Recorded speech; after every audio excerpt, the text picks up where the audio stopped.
किसी अधिकार है कथा सुनने का। तो निर्मत्सराणाम सता, अगर हम एक बात कह रहे हैं कथा सुनने का अधिकार किसको है, तो इसका मतलब सीधी बात समझो, श्री ठाकुर जी का अधिकारी कौन है? जिसके चित्त में मात्सर्य दोष नहीं है। एक बात हम कथा में कुछ समय से लगातार कह रहे हैं, आज भी कहूं, आपके भीतर काम दोष है, फिर भी कभी ना कभी उस दोष का नाश होगा, आप ठाकुर जी को प्राप्त कर लोगे। कितने भक्तों के चरित्र हमने देखे हैं जिनके चित्त में काम ने आक्रमण किया, लेकिन फिर भी उन्होंने ठाकुर जी को प्राप्त कर लिया। जगन्नाथपुरी के एक भक्त हुए, उनका नाम था बलराम दास। क्या नाम था? जैसे हमारे श्री गोवर्धन नाथ जी के अष्ट सखा हैं, ऐसे श्री जगन्नाथ जी के 5 सखा हैं। उनमें से एक है श्री बलराम दास, एक है रघुनाथ दास, ऐसे 5 हैं। मुझे नाम माधव दास, सबके नाम याद नहीं आ रहे अचानक। तो श्री रघुनाथ दास, उनकी सेवा क्या थी? वो श्री जगन्नाथ जी के सामने बैठ करके राग रागनियां गाते थे, और उद्देश्य क्या होता था? जगन्नाथ जी को रिझाना। आप कभी राधा वल्लभ जी में, राधा रमन जी में, बिहारी जी में तो अब होता नहीं, पर हां पहले होता था। शायद हमारे साईं परकर के भी बड़े लोगों ने देखा हो, पहले बिहारी जी में भी राग रागनियां सुनाते थे श्री बिहारी जी को। अब भीड़ बहुत हो गई इसलिए सब कम होता चला गया, पर राधा रमन जी में आज भी सुनाते हैं, राधा वल्लभ जी में भी आज भी समाज होती है, सब पद सुनाते हैं। हमारे श्री जी भवन राधा रानी में भी समाज होती है, नंद भवन में भी समाज होती है, सब जगह ठाकुर जी को सुनाया जाता है, ठाकुर जी के आगे नृत्य किया जाता है। कभी वो सेवा सौभाग्य आपको मिले कुछ सुनाने का या नृत्य का, किंचित भी भावना ऐसी मत रख लेना कि अगल बगल में जो दर्शनार्थी खड़े हैं ये क्या सोचेंगे, या ये मुझे देखें, या ये मुझसे प्रभावित हो। नहीं, बस उनको केंद्र में लेकर के कीजिएगा जो भी आपकी सेवा, चाहे कितनी भी अच्छी हो, चाहे बिल्कुल ही नाचना गाना ना आता हो, फिर भी उन्हीं को रिझाने के लिए। ठाकुर जी मैं अच्छो नाचूं तो खुश है जाइयूं, और मैं अगर खराब नाचूं तो जैसे जिसको नाचना नहीं आता वो उल्टे सीधे पाम मारता है ना, तो फिर वैसे ही हंस जाते हैं लोग उसको देख के, कैसे नाच रहा है। कई बार कथा में हो जाता हमारे साथ, जैसे हम कोई भजन कीर्तन शुरू करते हैं तो कई लोग नाचते हैं, कई लोग वो खड़े होते हैं जिनमें नाचना ही नहीं आता, और फिर वो ऐसे हाथ पांव मारते हैं, उनको देख के खूब जोर हंसी आवे। मन में भाव आता है कि जब ठाकुर जी के आगे भी सब नाचते होंगे और कोई ऐसे नाचे वाले आते होंगे चाहे नहीं नाचना आते, तो ठाकुर जी बाकी इनको देख के प्रसन्न होते होंगे, वाह कितने सुंदर नाच रहे हो, प्रभा को देख के तो हंसे ही जाते होंगे, हाँ क्या जोरते नाच रहे हो। नृत्य किया करो ठाकुर जी के आगे, नहीं आवे तो भी। हमारे एक पंडित जी हैं, उनका स्वर ऐसा है कि मैं क्या बताऊं, भयानक है बहुत। हमारे लाल जी के पास वो कभी कभी बैठ जाते हैं। हमारे लाल जी को राग बहुत प्रिय है, आते मुझे भी नहीं है राग, पर हाँ थोड़ा बहुत मैं गौरव सही है तो मैं गा ही दूं, पर वो हमारे ठाकुर जी के आगे बैठ जाते हैं, फिर गाना शुरू करते हैं। और जब वो गाते हैं तो मैं उठ के भागता हूं अपने कमरे में से उनके पास। मैंने काहे को सुना रहे हो?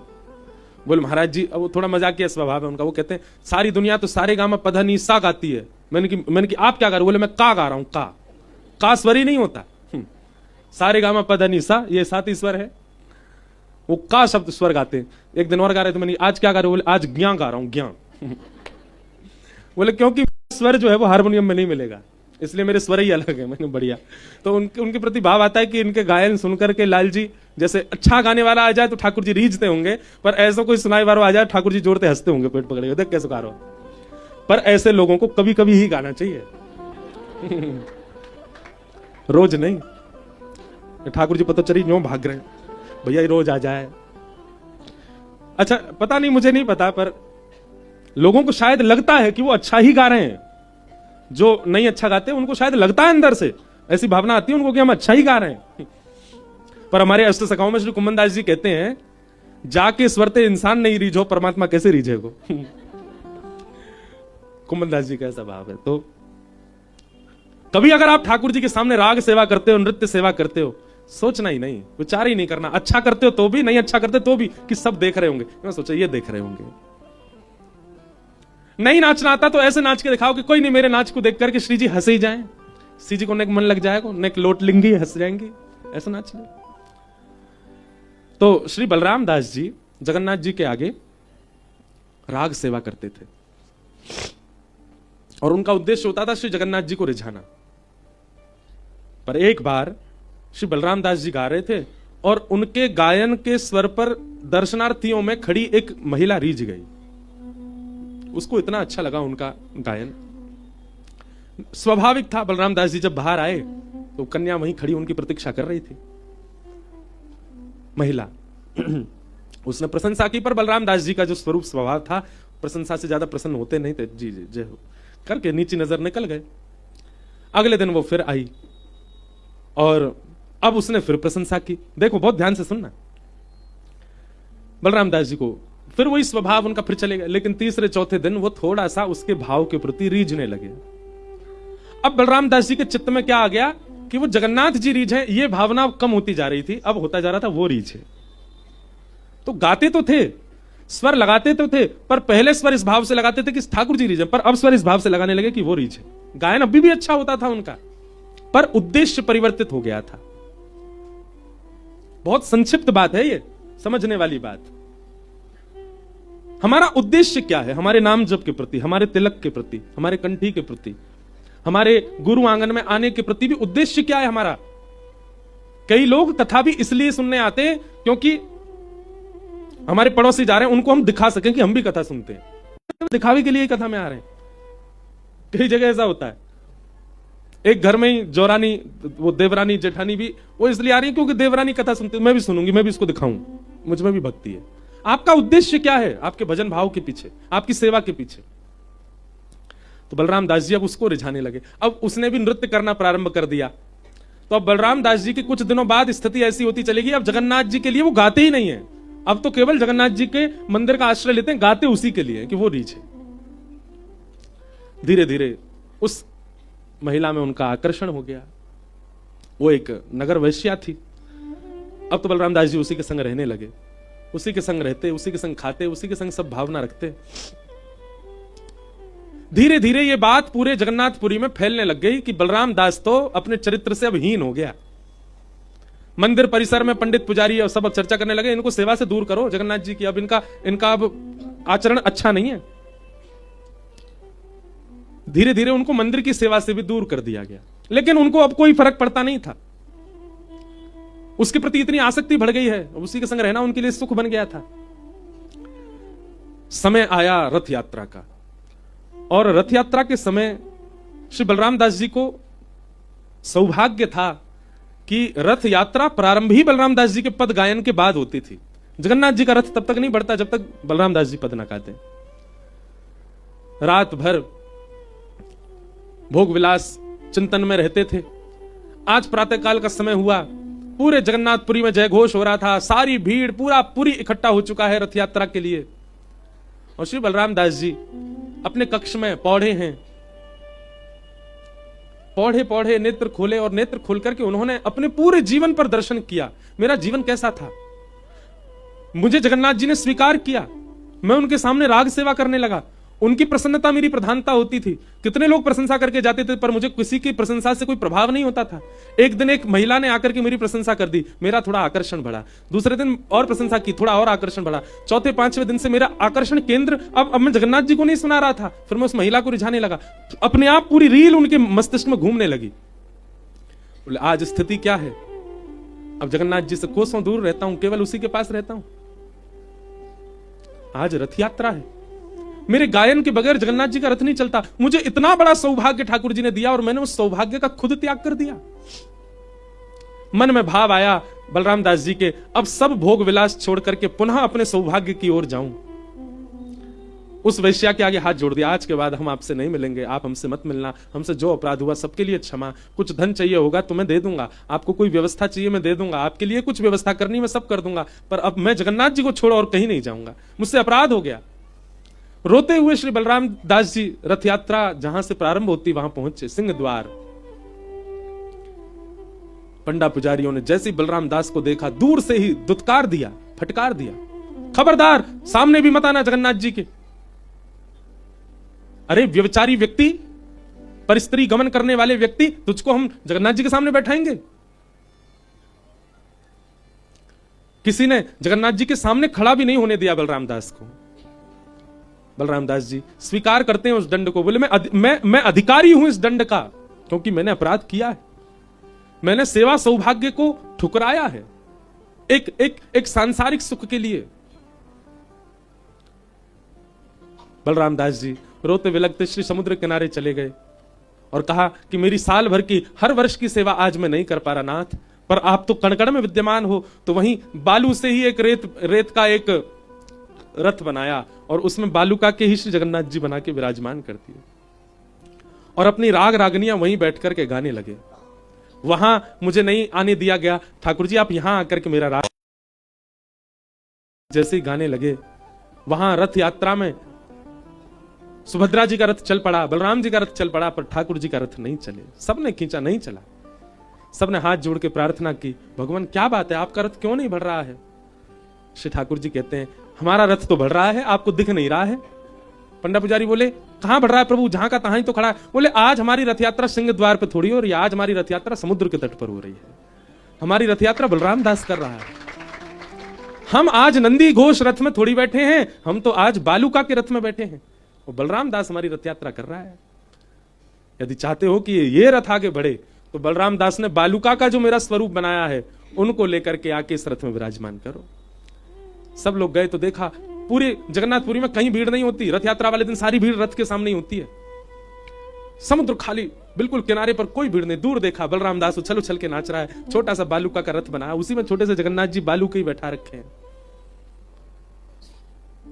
सब लोगों ने जाके बलराम दास से कहा हमने भले ही तेरे अवगुण को हीन मान करके तुझे ठाकुर जी से दूर कर दिया, पर तेरे अवगुण को भी स्वीकार करके जगन्नाथ जी ने तुझे दूर नहीं किया। चल बलराम, ठाकुर जी को पद सुना।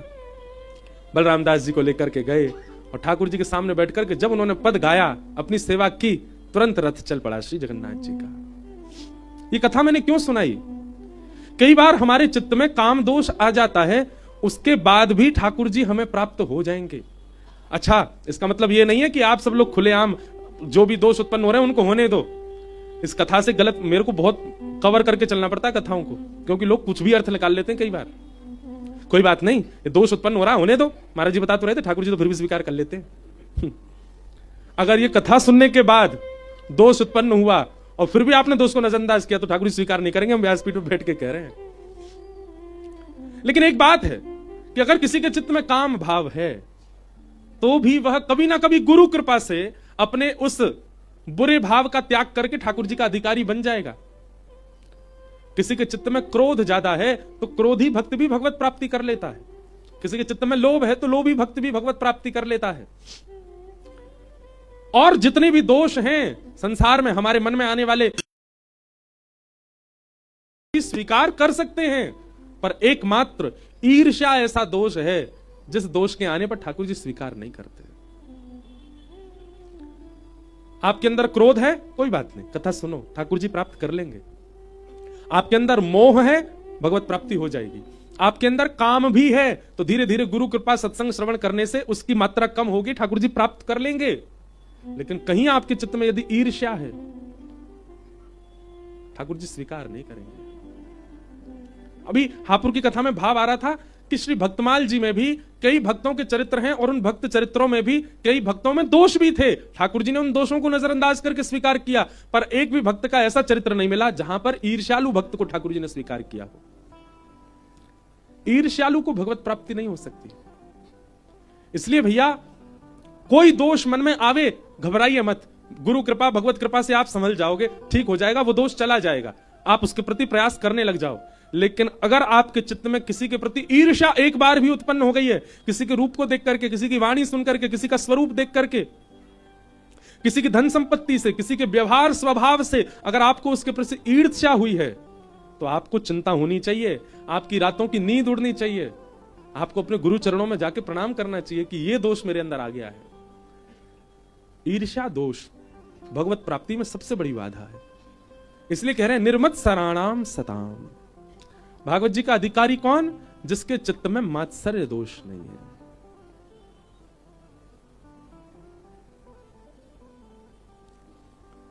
निंदा चुगली ना जिसको सुहाए, बुरी संगत की रंगत न भाए।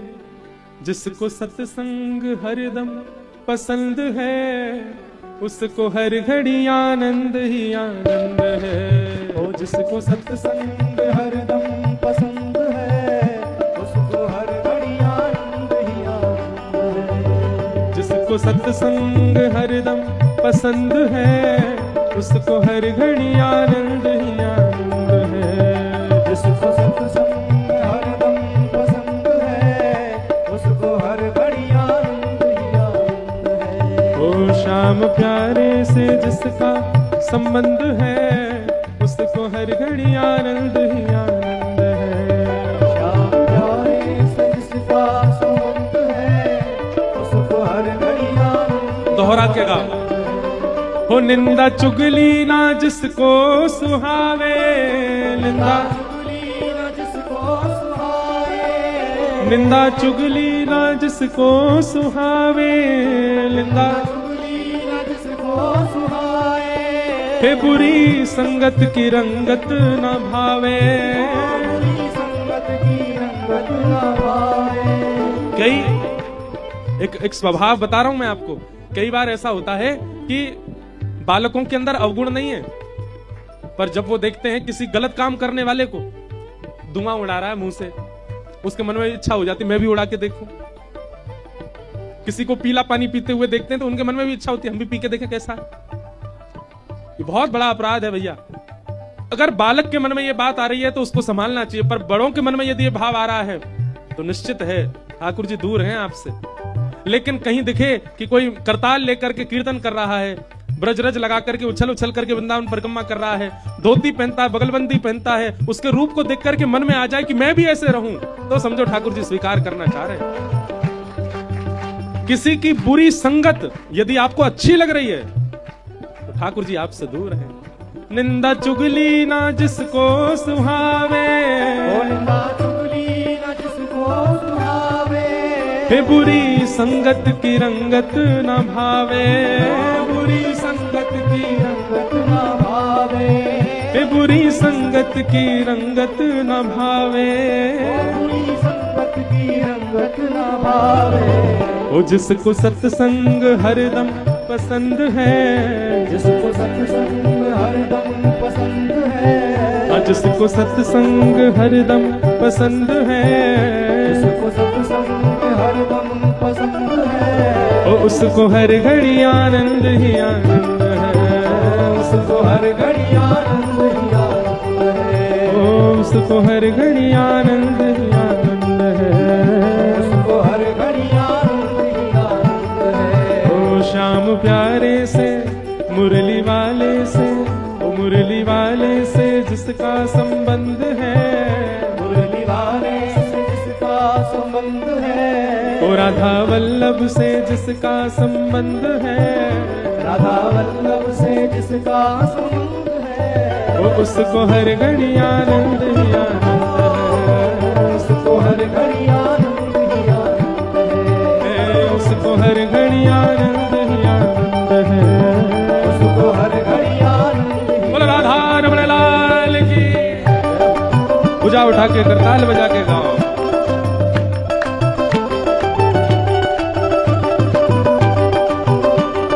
बोल मिथिले बाबल साईं अम्मा की।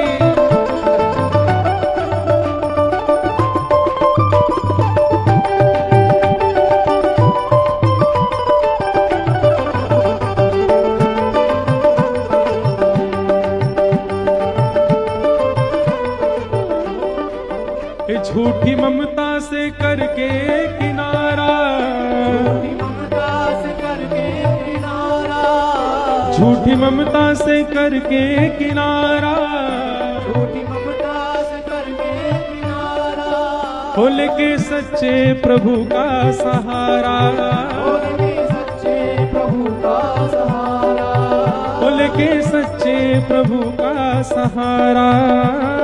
सच्चे प्रभु का सहारा।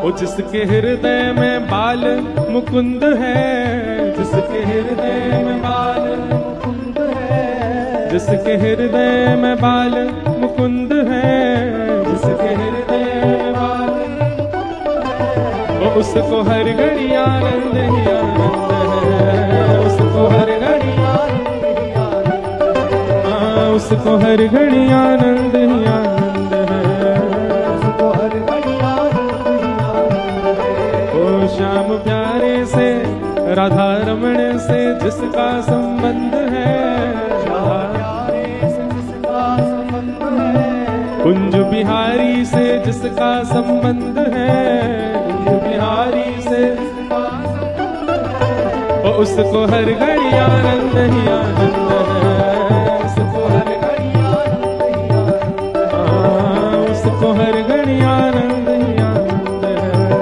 उसको हर घड़ी आनंद ही आनंद है। ओ साईं अम्मा से जिसका संबंध है, वो साईं अम्मा से जिसका संबंध है, साईं अम्मा से जिसका संबंध है, उसको हर घड़ी आनंद ही आनंद है, उसको हर घड़ी आनंद ही आनंद है, उसको हर घड़ी आनंद ही आनंद है, उसको हर घड़ी आनंद ही आनंद है। हो संत ऋषियों की वाणी को माने, संत ऋषियों की वाणी को माने, संत ऋषियों की वाणी को माने, संत ऋषियों की वाणी को माने, वो संत ऋषियों की वाणी को माने, संत ऋषियों की वाणी को माने, प्रेम भक्ति की महिमा को जाने, प्रेम भक्ति की महिमा को जाने, वो प्रेम भक्ति की महिमा को जाने, जो उसी की रजा में रजामंद है, जो उसी की रजा में रजामंद है, जो उसी की रजा में रजामंद है, जो उसी की रजा में रजामंद है, वो उसको हर घड़ी आनंद ही आनंद है, उसको हर घड़ी आनंद ही आनंद है, उसको हर घड़ी आनंद ही आनंद है, उसको हर घड़ी आनंद ही आनंद है। जो उसी की रजा में रजामंद है, जो उसी की रजा में रजामंद है, जो उसी की रजा में रजामंद है, जो उसी की रजा में रजामंद है, वो उसको हर घड़ी आनंद ही आनंद है, उसको हर घड़ी आनंद ही आनंद है, उसको हर घड़ी आनंद ही आनंद है, उसको हर घड़ी आनंद ही आनंद है, उसको हर घड़ी आनंद ही आनंद है, उसको हर घड़ी आनंद ही आनंद है, उसको हर घड़ी आनंद ही आनंद है, उसको हर घड़ी आनंद ही आनंद है। निर्मत्सराणाम सताम, किसी के प्रति मात्सर्य दोष भी उत्पन्न होना, ये भगवत प्राप्ति में सबसे बड़ी बाधा है। आप किसी अन्य रोग से ग्रसित हो, अन्य भाव से ग्रसित हो, आपके मन में कोई अन्य भावना है, आप ठाकुर जी की प्राप्ति कर लोगे, पर कहीं आपके चित्त में मात्सर्य है, ईर्ष्या है, आज ही आपको चिंता होनी चाहिए, रातों की नींद आपकी उड़नी चाहिए कि अब मुझे ठाकुर जी नहीं मिलेंगे। क्यों? मेरे चित्त में ईर्ष्या है। और जिस दिन आपके चित्त में चिंता प्रकट हो गई ना ईर्ष्या की, उसी दिन से ईर्ष्या घटने लग जाएगी। ईर्ष्या को घटाने का यही एक उपाय है कि उसके प्रति चिंता क्यों हो रही है हमको। व्यक्ति ईर्ष्या के प्रति चिंता नहीं करता, उसको चिंता ये रहती कि वो इतना अच्छा क्यों है। यही तो ईर्ष्या है। निर्मत्सराणाम सताम, भागवत का अधिकारी कौन? जिसके चित्त में ईर्ष्या नहीं। और कहीं अगर उसके चित्त में ईर्ष्या आ गई है तो उसको फिर खूब कथा सत्संग आदि करना चाहिए। गुरुजन की कृपा होगी, भागवत जी के अनुग्रह होगा तो उसकी ईर्ष्या कम होगी। तीसरी बात, श्रीमद् भागवत का संबंध क्या है? वैद्यम वास्तवमत्र वस्तु शिवदम। ठाकुर जी से हमारा संबंध कराती है, वो भी कैसा? कल्याणकारी। कथा सुनने के बाद में श्री ठाकुर जी आपको कहीं ना कहीं अपने से लगने लग जाए। आप जब श्री राधारमण जी को कौन बोल रहा है भाई? बोलो नहीं। और विशेष रूप से सामने वाली पंक्ति वाले तो बहुत ही सावधान बैठा करो, चाहे वो जेल के पीछे वाली क्यों ना हो। बेचारे यहां वाले बहुत शांति से बैठते हैं, सामने वाले तो उठते बैठते ही रहते हैं। अब हम ऐसे बैठ के कथा करेंगे कल से, आपको देखेंगे।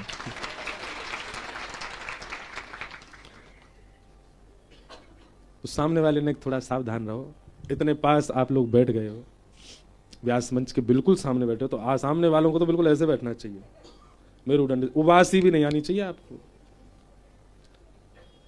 इधर वाले बेचारे बड़े भोले, यहां देख रहे हैं हमको। तो हम क्या कह रहे थे? वैद्यम वास्तव मत्र वस्तु शिवदम। कथा सुनने के बाद ठाकुर जी अपने से लगने लगे, एक अपनत्व की भावना उनके प्रति प्रकट होने लग जाए। ये मेरे हैं। अच्छा, एक और बात कहें आपसे, आपने कथा सुनी तो आपके हृदय में परिवर्तन आएगा, पर कई बार ऐसा भी देखा गया है जिसका हृदय परिवर्तित हो चुका है, उसकी दृष्टि पड़ जाए तो भी परिवर्तन आ जाता है। कथा सुनकर के, भक्ति मार्ग में आकर के जिसके चित्त में परिवर्तन आ गया, कई बार ऐसे कि हम पर दृष्टि पड़ जाए तो भी हमने भली कथा का आश्रय नहीं लिया, हमने भली सत्संग का आश्रय नहीं लिया, पर जो सत्संग करता है, जो कथा सुनता है, उसके मन में आ गया कि मुझे इसको बदलना है, तो उसके मन में आने से हम बदल जाएंगे, परिवर्तित हो जाएंगे। ऐसा भी होता है। हम क्यों कहते हैं संतों से जाके हमको आशीर्वाद दे दो? क्योंकि हमें ये विश्वास होता है कि ये परिवर्तित हो चुके हैं, अब ये कृपा करके हमको देख लें या ये चाह जाएं तो हमको ठाकुर जी मिल सकते हैं। एक घटना, एक लीला सुनाऊं। सूरदास, उनके नेत्र नहीं थे, पर वो फिर भी रोज जाते थे श्रीनाथ जी का दर्शन करने। यहां भली चलाई हम पे दो हैं, फिर भी नहीं जाते। 2 तो ठाकुर जी ने दिए, 2 हमने पहन रखे हैं, 4 आंखें हमारी, फिर भी नहीं जाते। आपकी क्या कह रहे हैं? हम अपनी खुद की कह रहे हैं। पर हां, हम कम से कम सेवा तो कर रहे हैं अपनी। अभी तो ठाकुर जी की इतनी बड़ी कृपा चल रही है हमारे ऊपर, हम इस बात का खूब साईं से भी कहेंगे, साईं ने कृपा करी है। साईं के आंगन में उस समय आए थे जब बहुत कम कथाओं का क्रम होता था, और आज ये स्थिति है कि हम घर ही नहीं रह पाते। लेकिन इसका संबंध आप उससे मत जोड़ो कि व्यस्त बहुत रहते हैं, इनकी कथाएं होती हैं। इसका संबंध आप इससे जोड़ो कि इनका एक भी दिन बिना हरि चर्चा के निकल नहीं रहा है, हर रोज कथा कर रहे हैं, एक दिन भी नहीं, नॉट अ सिंगल डे। ऐसी कृपा है अभी तो गिरधर लाल जी की। हर दिन हम मलुकपीठ वाले महाराज जी से कह रहे थे, मैंने महाराज जी हमारी सेवा अब धीरे धीरे कम होती जा रही है, हम इतने व्यस्त हो गए कि श्री गिरधर लाल जी की सेवा के लिए बालकों से कहना पड़ता है, आप कर दो सेवा, आप कर दो मंगला। कई बार अभी तो कितने दिनों की तो नींद मेरी बकाया है, 365 दिन में से कम 100-150 दिन की तो नींद अभी भरी पड़ी है, सोया ही नहीं मैं। तो कभी कभी नींद आती है, खूब देर तक सो भी लेते हैं। तो महाराज जी हमको एक बात बोले देखो, श्रीमद् वल्लभाचार्य जी के पास श्रीनाथ जी प्रकट हुए। इधर देखो, श्रीनाथ जी प्राप्त किनको हुए, किनके लिए प्रकट हुए? वल्लभाचार्य जी के लिए। पर वल्लभाचार्य जी महाराज ने केवल ठाकुर जी को धोती उपरना और दूध का भोग, ये 3 ही सेवा करते थे बस। और स्वयं क्या करते थे? ग्रंथ लेखन, भक्ति का प्रचार प्रसार। जब तक वल्लभाचार्य जी के यहां गोसाई श्री विठलनाथ जी का जन्म नहीं हुआ, उनके पुत्र का, तब तक ठाकुर जी धोती उपरना और दूध भोग ही लेते थे बस। जब गोसाई श्री विठलनाथ जी आए, वल्लभाचार्य जी के पुत्र हुए, उनको जब सेवा प्राप्त हुई तो उन्होंने विस्तार किया श्रृंगार का, मुकुट का, ठाकुर जी के भोग का, राग का, पिछवाइयों का, आदि आदि सब विस्तार उन्होंने किया। तो महाराज जी ने हमको ये बात कहकर सांत्वना करी कि ठाकुर जी आए आपके पास, सेवा प्रारंभ कराई आपसे, अब आपको कहां लगा दिया ठाकुर जी ने? प्रचार में। आप कथा करो। करते हैं सेवा, तो हम भी करते हैं, पर रोज नहीं हो पाती सेवा। बोले ठाकुर जी कह रहे हैं, अब मैं तेरे संग आ तो गया हूं, श्रृंगार करावे का जब तेरा मन करे कर लियो, वहां से बढ़िया तू सबन को श्रृंगार करानो सिखाए दे, तू सबके चित्त में, सबके घरन में मुंह को बैठाए दे। ऐसी कथा को प्रचार कर कि सबके चित्त में, सबके घरन में सेवा विराजे। भले ही ठाकुर जी के स्वरूप की सेवा रोज नहीं हो पाती, पर भागवत जी की सेवा तो रोज हो रही है, नित्य सेवा चल रही है। सूरदास जी के पास नेत्र नहीं है, फिर भी रोज जाते हैं दर्शन करने।